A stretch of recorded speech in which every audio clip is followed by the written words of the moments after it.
हिंदी व्याकरण में हम संधि पढ़ रहे थे और संधि में अब तक हम स्वर संधि और उसके अपवाद पढ़ चुके हैं और अब हम व्यंजन संधि प्रारंभ करने वाले हैं। तो बहुत ही ध्यान से इसको पढ़िएगा, बहुत महत्वपूर्ण है। सभी संधियों में लोग इसको बहुत ही कठिन मानते हैं, तो आज हम कोशिश करेंगे इसको कठिनाई को थोड़ा सा सरल करेंगे और हम इसको सीखेंगे। सारे के सारे इसके नियम हम पढ़ेंगे, क्योंकि ज़्यादातर लोग जिस तरीके से पढ़ते हैं वो इस तरीके से पढ़ते हैं कि वो उसको भूल जाते हैं। अलग अलग प्रकार के बहुत सारे नियम होते हैं, तो हम थोड़ा सा अलग तरीके से पढ़ेंगे इसको, कोशिश करेंगे सारे के सारे हमें नियम याद हो सके। तो देखिए, सबसे पहले समझते हैं कि व्यंजन संधि आखिर होता क्या है। तो देखिए, नाम से ही जैसे पता चल रहा है कि व्यंजन संधि, मतलब यहाँ पे संधि होगी। किसकी संधि होगी? व्यंजन की संधि होगी। मतलब संधि हमने पढ़ा है क्या होता है कि दो वर्णों के मेल से विकार उत्पन्न होता है, उसे संधि कहते हैं। तो यहाँ पे जो दो वर्ण का आपस में मेल होता है, वो दोनों वर्णों में से कम एक वर्ण आपका क्या होगा? व्यंजन होगा। मतलब या तो किसी व्यंजन का मेल हो सकता है किसी स्वर से हो जाए, या हो सकता है कि स्वर का मेल किसी व्यंजन से हो, या हो सकता है किसी व्यंजन का मेल किसी व्यंजन से हो जाए। तो कुल मिला के यहाँ पे मेल हो रहा है किसका? किसी न किसी व्यंजन का। तो जब व्यंजन का किसी स्वर या व्यंजन से मेल हो जाएगा तो वहाँ पे क्या होता है? परिवर्तन होता है। किसमें परिवर्तन होगा? अब यहाँ पे व्यंजन संधि है तो व्यंजन परिवर्तन होगा। ठीक, इस बात को ध्यान रखिएगा। तो हम बोल सकते हैं कि अगर किसी व्यंजन का किसी व्यंजन या स्वर से मेल हो जाता है तो व्यंजन वर्ण में परिवर्तन हो जाता है। उस परिवर्तन को क्या बोलते हैं? व्यंजन संधि कहते हैं। अब किस तरीके से परिवर्तन होता है, कौन सा वर्ण किस वर्ण में परिवर्तित हो जाएगा, ये सारे के सारे नियम हम पढ़ने वाले हैं। बहुत सारे इसके नियम होते हैं। तो देखिए, अब हम व्यंजन संधि के सभी नियमों को एक एक करके सीखेंगे क्या क्या होता है। अधिकतर लोग यहाँ पे क्या करते हैं कि प्रथम नियम, द्वितीय नियम इस तरीके से करके याद करते हैं। 12-15 नियम कुल मिला के उनका हो जाता है, वो उसको फिर याद नहीं रख पाते, भूल जाते हैं। तो इसलिए यहाँ पे हम क्या कर रहे हैं, हम प्रथम नियम द्वितीय नियम याद ना करके हम नियमों को नाम के अनुसार उसको याद रखेंगे। तो देखिए, यहाँ पे पहला हो जाता है हमारा जशत्व नियम। अब जशत्व नियम क्या होता है? तो देखिए, यहाँ पे ये बताया गया है कि किसी भी वर्ग का जो प्रथम वर्ण होता है, यानी कि क, च, ट, त, प, इनका जब मेल हो जाता है किससे? घोष वर्ण से, तो अब उनका परिवर्तन होता है किसी वर्ण में, तो उस हिसाब से इसको जशत्व नियम बोलते हैं। इसमें कुल 2 नियम हो जाते हैं। इसको आप 3-5 का नियम भी बोल सकते हैं। देखिए, 3-5 का नियम कहते हैं ना कि ज़्यादा 3-5 मत करो, तो याद रखिएगा उस तरीके से कि हमको क्या करना है, यहाँ पे 3-5 करना है। तो यहाँ पे ये 3 और 5, तो इस आधार पे इसी जशत्व नियम को ही 2 नियम के अनुसार बांट दिया गया है। अब देखिए, 3 क्या है और यहाँ पे 5 क्या है, तो इसको समझते हैं। तो देखिए, सबसे पहले यहाँ पे क्या देखिएगा कि क्या होगा, किसी भी वर्ग का जो प्रथम वर्ण होगा। अब प्रथम वर्ण कौन कौन सा हो जाता है किसी वर्ग का? तो क वर्ग का हो गया क, फिर उसी प्रकार से च वर्ग का हो गया च, ट वर्ग का हो गया त, फिर ये त वर्ग का हो गया त और प वर्ग का प। तो क, च, ट, त, प, इनका अगर मेल हो जाए, किससे हो जाए? किसी भी घोष वर्ण से हो जाए। अब घोष वर्ण क्या क्या होते हैं? तो देखिए, घोष वर्ण में किसी भी वर्ग का एक तो तीसरा वर्ण, चौथा वर्ण और 5वां वर्ण। ठीक है, तो तीसरा, चौथा, 5वां वर्ण ये घोष वर्ण होते हैं। उसके अलावा हमारे सारे के सारे स्वर जो होते हैं वो भी घोष वर्ण होते हैं। उसके अलावा जो य, र, ल और व, ये जो हमारे अंतस्थ व्यंजन होते हैं ये भी घोष वर्ण होते हैं। और जो ऊष्म व्यंजन होता है स, श और ह, इसमें से जो ह होता है ये, तो ये कुल मिला के आपके जो वर्ण होते हैं इनको बोलते हैं हम घोष वर्ण। तो इन सभी घोष वर्णों में से कोई सा भी आ जाए, बस यहाँ पे देखिए पंचम वर्ण को नहीं लिया गया है। तो यहाँ पे मैं लिख देता हूँ, कोई भी घोष वर्ण चाहिए हमको यहाँ पे, लेकिन पंचम वर्ण को क्या करना है, यहाँ पे आपको छोड़ देना है। तो पंचम वर्ण को छोड़कर, इस बात को याद रखिएगा। तो अगर क, च, ट, त, प का मेल हो जाए किसी भी घोष वर्ण से पंचम वर्ण को छोड़कर, तो वहाँ पे क्या होता है कि ये जो हमारे प्रथम वर्ण दिख रहे हैं आपको, इनका परिवर्तन हो जाता है। किसमें हो जाता है? इसी वर्ग के तीसरे वर्ण में परिवर्तन हो जाएगा। अब देखिए, जो क है इसका तीसरा वर्ण क्या होता है? तो क, ख, ग, तो क का परिवर्तन हो जाएगा ग में। उसी प्रकार च, तो च, छ, ज, तो च का तृतीय वर्ण क्या होता है? ज हो जाता है, तो च का ज हो जाएगा। ट का ट, ठ, ड, तो देखिए ट ड बन जाएगा। त का त, थ, द, तो जो त है वो द बन जाता है। और उसी प्रकार से जो प है तो प, फ, ब, प किस में बन जाएगा? ब बन जाएगा। तो ये होता है हमारा जशत्व नियम का जो नियम है 3। 3 का अर्थ क्या हुआ कि जो क, च, ट, त, प है वो क्या हो जाते हैं? अपने भी वर्ग के तीसरे वर्ण में परिवर्तित हो जाते हैं। तो ये हो गया हमारा नियम 3। अब इसके अलावा हमारा होता है 5। तो 5 क्या होता है कि ये जो हमने पंचम वर्ण को छोड़ा है ना, इसी को यहाँ पे 5 का नियम कहते हैं। इसको अभी हम देखेंगे। पहले हम ये जो 3 हैं अभी जो हमने पढ़ा, इसका हम उदाहरण देख लेते हैं तो हमको ज़्यादा अच्छे से समझ में आएगा। बाकी ये नियम याद रखेगा कि यदि क च ट त प का मेल किसी भी घोष वर्ण से हो जाए पंचम वर्ण को छोड़ के, तो वहाँ पे क्या होता है कि वो जो हमारा वर्ण है वो अपने ही वर्ग के तीसरे वर्ण में परिवर्तन हो जाता है। अब इसके उदाहरण देखते हैं तो क्या क्या है कि देखिए, जैसे दिक धन गज है, तो देखिए दिक, अब देखिए क है तो क का मेल यहाँ पे घोष वर्ण से हो रहा है। देखिए ग घोष वर्ण है, यहाँ पे अ घोष वर्ण है, ई घोष वर्ण है, आ घोष वर्ण है, ज सब घोष वर्णों से हो रहा है। तो देखिए क से क्या हो जाएगा, ग क ख ग, इसका तीसरा वर्ण है ग, तो ग बन जाएगा। तो यहाँ पे दिक धन गज का हो जाएगा हमारा दिग्गज हो जाएगा। क्या हो जाएगा, दिग्गज हो जाएगा। उसी प्रकार से हम देख सकते हैं कि वाक धन ईश, अब देखिए क का तीसरा वर्ण क्या है, क ख ग, तो ये जो क है इसका परिवर्तन हो जाएगा ग में, तो वाक धन ईश का क्या बन जाता है, ये हो जाता है वाक। अब देखिए क क्या है वो ग बन गया।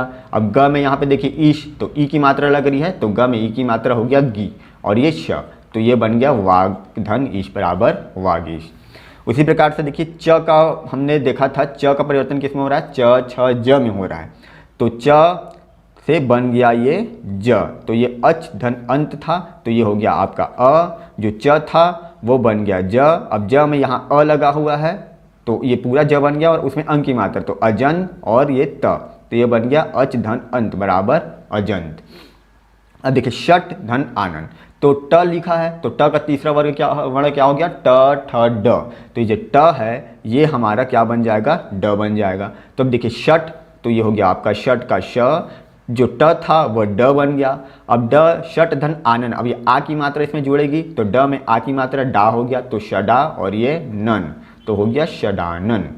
उसी प्रकार से जगत धन ईश, अब देखिए जगत, तो त जुड़ रहा है, त का मेल हो रहा है घोष वर्ण से, तो त थ द, त का तीसरा वर्ण हो गया द, द में परिवर्तन हो जाएगा इसका, तो जगत, तो जग, और त का बन गया द। अब द में यहाँ पे देखिए ईश का ई की मात्रा है, तो यहाँ पे जगदी हो गया, और ये श, तो जगत धन ईश बराबर जगदीश हो जाता है। अप धन ज, तो देखिए अब प का क्या होगा तीसरा वर्ण, तो प फ ब हो जाएगा, तो ये हो गया हमारा प से ब बन गया। अब देखिए ये हो गया अ, और ये ब है, देखिए ब यहाँ पे अधूरा है, हम देख सकते हैं हल लगा हुआ है। उसके बाद ये ज, तो ये हो गया अब ज, अब ज बन गया। तो ये था हमारा जशत्व नियम के 3 5 का जो हमने नियम पढ़ा, उसका 3 का नियम कैसे लगता है कि यदि क च ट त प का मेल हो जाता है किसी घोष वर्ण से पंचम वर्ण को छोड़ के, तो जो क च ट त प है वो अपने ही वर्ग के तीसरे वर्ण में क्या हो जाता है, परिवर्तित हो जाता है। ये था 3। अब 5 देखते हैं क्या है। तो जशत्व नियम का ये दूसरा नियम हो जाता है हमारा 5 का नियम। इसमें क्या होगा कि क च ट त प जो मेल होगा वो तो इसी का होगा, क च ट त और प, ठीक है। ये जो हमारे सभी वर्ग के जो प्रथम वर्ण हैं इन्हीं का मेल को कहते हैं हम जशत्व नियम। तो अब इनका मेल जो हमने पंचम वर्ण छोड़ दिया था, अब हमको देखना है कि अगर उसके साथ होगा तब यहाँ पे क्या होने वाला है। तो अगर पंचम वर्ण से इसका मेल हो जाए तो यहाँ पे क्या होगा, तो इसका नियम है कि यदि क च ट त प का मेल पंचम वर्ण से हो जाए तो ये जो क च ट त प है ये अपने ही वर्ग का पंचम वर्ण में परिवर्तन हो जाता है। तो ये होता है आपके 3 5 के नियम का 5 कि 3 में क्या हो रहा था कि अपने वर्ग के तीसरे वर्ण में परिवर्तन हो रहा था, और 5 मतलब कि क च ट त प जो है वो अपने ही वर्ग के 5वें वर्ण में परिवर्तित हो जाता है। अब देखिए क का 5वां वर्ण क्या है, तो क ख ग घ अंग, यानी जो क है वो अंग बन जाएगा। च से च छ ज झ इय, तो ये इय बन जाएगा। उसी प्रकार ट ठ ड ढ न, तो ये न बन जाएगा। त थ द ध न, जो ये त है वो न बन जाएगा। ट ठ ड ढ ड़, ये ड़ होता है, ये ड़ बन जाएगा। प फ ब भ म, ये म बन जाएगा। तो ये था हमारा जशत्व नियम यानी 3 5 का नियम। अब इस 5वें वाले का भी हम यहाँ पे उदाहरण देख लेते हैं कि जैसे वाक धन मय। अब देखिए यहाँ पे क च ट त और प जो है, अब इसका आप देख सकते हैं मेल हो रहा है किससे, 5वें वर्ण से हो रहा है ना। देखिए म 5वां वर्ण है, तो क क्या होगा, अपने ही वर्ग के पंचम वर्ण में परिवर्तित हो जाएगा। तो क का पंचम वर्ण क्या था, क ख ग घ अंग, तो ये क्या बन जाएगा, अंग बन जाएगा। तब देखिए वांग का वा, और ये क जो था वो अंग बन गया तो वांग हो गया, और ये मय, तो ये हो गया क्या, वांगमय बन गया। देखिए अच धन नाश, अब च चब का मेल हो रहा है पंचम वर्ण से, तो च छ ज झ य, इसका पंचम वर्ण क्या हो जाएगा, च का य में परिवर्तित हो जाएगा, तो ये हो जाएगा आपका अच का अ हो गया, और ये इया बन गया यहाँ पे जो च था, तो ये इया बना दो इसको, और ये नाश, तो ये हो गया नाश, तो ये इस तरीके से बन जाएगा। उसी प्रकार ट है, तो देखिए ट का मेल भी हो रहा है किससे, पंचम वर्ण से, म पंचम वर्ण है ना, प फ ब भ म, तो ये जो ट है अब ये अपने वर्ग के पंचम वर्ण में बन जाएगा, तो ट क्या होता है, ट ठ ड ढ ड़, तो ये जो ट है वो क्या बन जाएगा, ड़ बन जाएगा, तो ये श हो गया, फिर जो ट था वो ड़ बन गया, उसके बाद ये मास, तो ये हो गया षण्मास। उसी प्रकार उत धन नयन, तो देखिए उत जो त है इसका मेल किससे हो रहा है, पंचम वर्ण न से हो रहा है, तो त जो है वो अपने वर्ग के पंचम वर्ण में परिवर्तित हो जाएगा, त थ द ध न, तो त का पंचम वर्ण हो गया न, तो ये जो उ हो गया, फिर ये त जो था वो न बन गया, तो और ये उसके बाद पूरा न यहाँ पे आ गया, और ये उन्नयन बन गया, क्या बन गया, उत धन नयन बराबर उन्नयन। अपधन्मय, अब देखिए यहाँ पे प का मेल हो रहा है पंचम वर्ण से, तो प फ ब भ म, प का पंचम वर्ण क्या हो गया, म, तो यहाँ पे जो प था वो म बन गया, तो ये हो गया अ, फिर ये प की जगह म आ गया, और ये इधर का पूरा म, और ये य, तो ये बन गया अम्मय, तो अप धन्मय बराबर अम्मय। तो ये था हमारा जशत्व नियम, यानी कि 3-5 का नियम। अगर आपको कोई भी डाउट होता है तो आप हमसे कमेंट करके पूछ सकते हैं, बाकी हम आपके लिए शॉर्टकट ट्रिक्स वाले वीडियो भी लेकर आएंगे। ठीक, चलिए अब जशत्व नियम यानी 3-5 के नियम के बाद हमारा आता है चरत्व नियम। चरत्व व्यंजन संधि देख सकते हैं आप यहाँ पे, इसमें क्या होता है कि इसको आप याद कैसे रखेंगे, याद रखिए इसको आप बोल सकते हैं दंत का नियम, यानी कि दांत। देखिए 3-5 करेंगे, कैसे करेंगे, दांत दिखा के करेंगे, याद रखेगा कैसे करेंगे, दांत दिखा के, तो इसलिए इसको मैंने कर दिया दंत का नियम। क्यों, क्योंकि यहाँ पे द वर्ण का मेल होता है और वो त में परिवर्तित हो जाता है।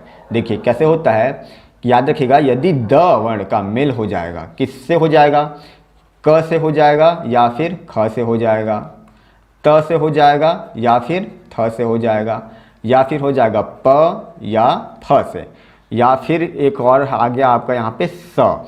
देखिए किस किस से हो रहा है, द का मेल हो रहा है क से, क ख, ठीक है, प्रथम और द्वितीय वर्ण से, फिर त थ, फिर प फ, फिर स। अगर इनमें से किसी वर्ण के साथ मेल होता है तो ये जो त है ये बदल जाता है और ये बन जाता है त, जो द है वो क्या बन जाएगा, त बन जाएगा, तो इसलिए मैंने इसको नाम दे दिया है दंत का नियम। ठीक है, कि 3-5 करेंगे, जशत्व नियम कैसे करेंगे, दांत दिखा के करेंगे, तो इस तरीके से आप जशत्व नियम चरत्व नियम याद कर सकते हैं। अब कैसे इसको समझेंगे, तो देखिए उदाहरण दिखा देता हूँ मैं आपको इसका, कि उद धन कोच।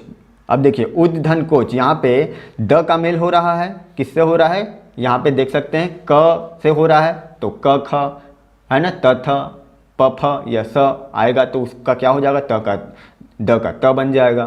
तो देखिए अब ये जो द है वो क्या बन जाएगा, त बन जाएगा। तो देखिए उद धन कोच, तो जो द था वो बन गया त, तो ये हो गया उत धन कोच, उत्कोच बन गया।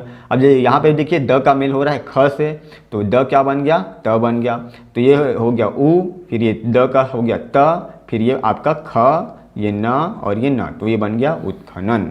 उसी प्रकार से देखिए द, तो उद, ये जो द है वो क्या बन गया, त बन गया, तो उद, तो ये हो गया उत, फिर प, और ये आधा न और ये पूरा न, तो उत्पन्न। शरद, अब देखिए जो द था ये क्या बन जाएगा आपका, त बन जाएगा, तो शरद धन काल, तो क्या बन गया, श का श, र का र, जो द था वो बन गया त, तो त और ये का और ये ल, तो शरद काल का हो गया शरद काल। उद, तो ये जो द है वो क्या बन गया, त बन गया, तो ये हो गया उत, और ये हो गया साह, तो ये क्या बन गया, ये हमारा बन गया उत्साह। तो ये होता है हमारा चरत्व नियम। ठीक है, तो हमने क्या क्या देखा, जशत्व नियम यानी 3-5 का नियम, उसके बाद हमने देखा चरत्व नियम यानी कि दांत का नियम। इसको एक बार फिर से हम देखते हैं कि अभी तक हमने क्या क्या पढ़ा है। तो चलिए अब हम लोग यहाँ पे देख लेते हैं जो भी हमने पढ़ा, एक बार क्या क्या पढ़ा हमने। 2 नियम पढ़े, एक तो जशत्व का नियम पढ़ा, उसके बाद हमने पढ़ा चरत्व का नियम। इसको याद कैसे करेंगे, तो मैंने क्या बताया था कि जशत्व के नियम को हम क्या बोल रहे हैं कि 3-5 का नियम। हमें क्या करना है, 3-5 करना है। कैसे करना है, हमें दांत दिखा के करना है। तो जशत्व नियम हमने क्या देखे कि यदि क च ट त प का मेल हो जाता है किसी भी घोष वर्ण के साथ, तो अगर वो घोष वर्ण आपका पंचम वर्ण को छोड़ के कोई घोष वर्ण है तो वो क्या होता है, जो क च ट त प है वो अपने ही वर्ग के तीसरे वर्ण में परिवर्तित हो जाता है। और अगर क च ट त प का मेल हो जाता है पंचम वर्ण के साथ तो वो क च ट त प जो है वो अपने ही वर्ग के पंचम वर्ण में परिवर्तित हो जाता है। तो इसलिए इसको 3-5 का नियम बोल देते हैं कि 3-5 हो गया। चर्त के नियम में क्या था कि यदि द वर्ण का मेल हो जाता है क ख त थ प फ या स के साथ तो जो द है वो क्या बन जाता है, वो त बन जाता है। तो ये था हमारे जश्त्व का नियम और चर्त्व का नियम, इसको आप याद रखिएगा। इसके बाद आगे के भी और कुछ नियम हैं, आगे हम देखने वाले हैं अनुनासिक नियम। ठीक, कि अनुनासिक में किस प्रकार से परिवर्तन होता है। तो ठीक है दोस्तों, आज के लिए इतना ही। तब तक के लिए पढ़ते रहिए, सीखते रहिए। धन्यवाद।